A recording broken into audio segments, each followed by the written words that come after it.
Jio Airtel হচ্ছে port BSNL এ। তো বন্ধুরা, বিএসএনএল কি পারবে এবার জিও আর এয়ারটেল কে ভারতবর্ষে থেকে মুছে ফেলতে? বন্ধুরা, আমরা কম বেশি সবাই জানি যে বিএসএনএল এবং জিওর সাথে যে টক্করটা লাগছে, সেই টক্করটায় কে জিতবে কে হারবে। বন্ধুরা, এটা নিয়ে কিন্তু সমস্ত ভারতবর্ষে বর্তমানে একটি তোলপাড় সৃষ্টি হয়েছে। আর এই তোলপাড়ের মাঝেই কিন্তু দেখা যাচ্ছে বিএসএনএল এর দিকে কিন্তু সবাই এগিয়ে যাচ্ছে। তার একমাত্রই মূল কারণ হচ্ছে যে রিচার্জের মূল্য বৃদ্ধি করা।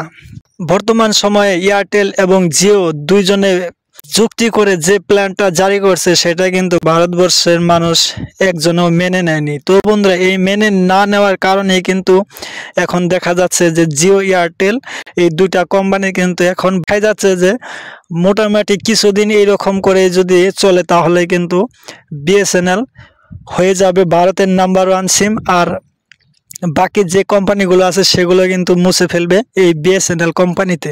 তো দেখাই যাচ্ছে যে সমস্ত ভারতবর্ষের মানুষ কিন্তু এখন একটি কথা শোনা যাচ্ছে তাদের মুখে, boycott Jio Airtel BSNL port. তো এই বিএসএনএল পোর্ট করার জন্য এই ভারতবর্ষের মানুষ কিন্তু সবগুলোই কিন্তু এখন দেখা যাচ্ছে যে একত্রিত হয়ে গেছে। আর আমরা সবাই জানি যে বিএসএনএল এর যেটা টাওয়ার, সেটা কিন্তু অনেকটাই খারাপ টাওয়ার, ঠিক আছে। তো 3G টাওয়ার বর্তমান সময়ে যেটা 5G চালু হয়েছে, সেখানে কিন্তু দেখা যায় যে বিএসএনএল কিন্তু 3G টাওয়ারে দেখা যাচ্ছে, ঠিক আছে। তবে বন্ধুরা, এই 2024 সালের ভিতর ডিসেম্বরের আগেই তো সমস্ত ভারতের ভিতরে 10 লাখ টাওয়ার বসানোর জন্য কাজ কিন্তু স্টার্ট করা হয়ে গেছে। তো অলরেডি কিন্তু অনেকগুলো টাওয়ার কিন্তু বসানো হয়ে গেছে, সেখান দিয়েও পুরা 4G টাওয়ার কিন্তু স্পিড নেট চলতে পারে।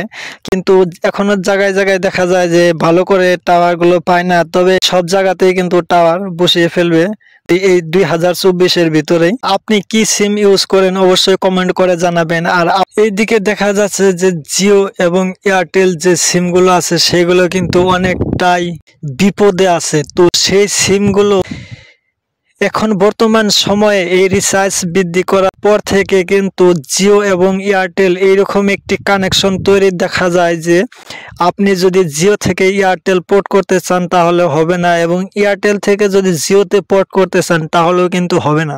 এই কানেকশনটা ওরা তৈরি করার পরেই কিন্তু এখানে দেখা যায় যে রিচার্জের প্রাইস যেটা আছে সেটা কিন্তু বৃদ্ধি করে দিয়েছে। তার মানুষ একত্রিত হয়ে তো এখন দেখতেই পাচ্ছেন যে জিও এবং এয়ারটেল কোম্পানিগুলোকে বয়কট করেছে। আর এইদিকে দেখা যায় যে যেটা আপনার বিএসএনএল কোম্পানি, সেটাকে কিন্তু হাইলাইট করে তুলছে। আর এটাকে কিন্তু তো বর্তমান সময়ে এই বিএসএনএল 4G থেকে কিন্তু 5G-তে কনভার্ট করে দিয়েছে।